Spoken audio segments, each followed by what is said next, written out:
পরিষ্কার মোটামুটি আছে। আর এই জলটা কেমন? নোংরা, তাই তো? এই নোংরা জলটা কিভাবে পরিষ্কার করবো আজকে দেখো। এটা হচ্ছে কটন, এই ইনজেকশন করার সময় দেয় না, এইটা সবারই তলে দিতে হবে। দিলাম,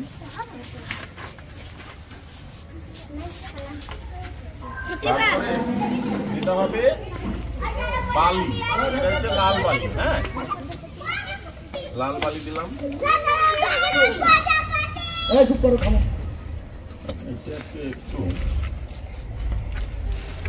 একটু এবার বালি দিচ্ছি।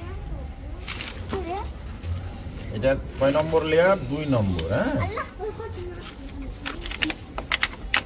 বালি দিলাম। বালি দেওয়ার পর দিতে হবে চারকোল, এই যে কাঠ পোড়া কয়লা সেগুলো, ওই যে উনুনে ছিল, দিলাম। তারপরে দিতে হবে এরকম ছোট ছোট পাথর,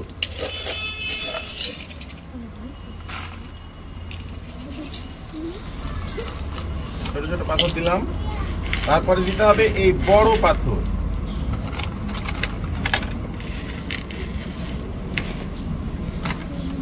বড় পাথর দিলাম। আচ্ছা, এটা দেখো মোটামুটি পরিষ্কার আছে, তাই তো? এবার আমরা এই জলটা দেখো, এই জলটা যদি নাড়ি, জলটা দেখাও, জলটা কতটা নোংরা।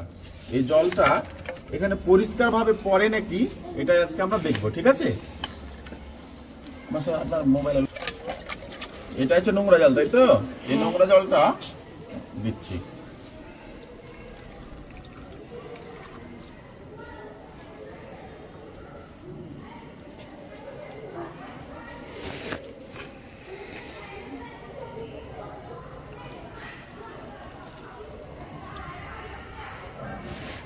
একটু সময় লাগবে।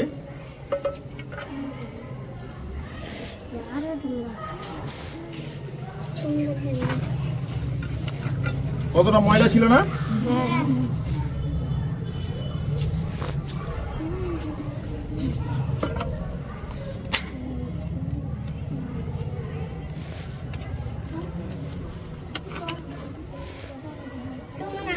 দেখো জলটা পরিষ্কার হয়েছে না হয়নি? এখানে কত নোংরা, তাই না?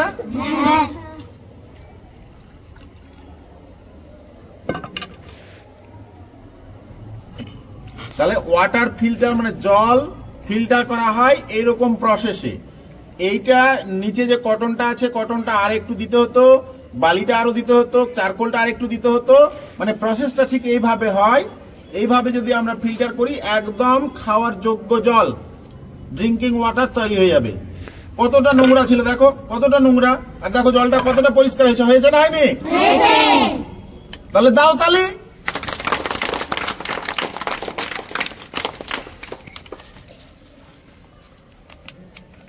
ঠিক আছে, না না না, এই জলটা খাওয়ার মতো নয়, এটা খাওয়ার যোগ্য।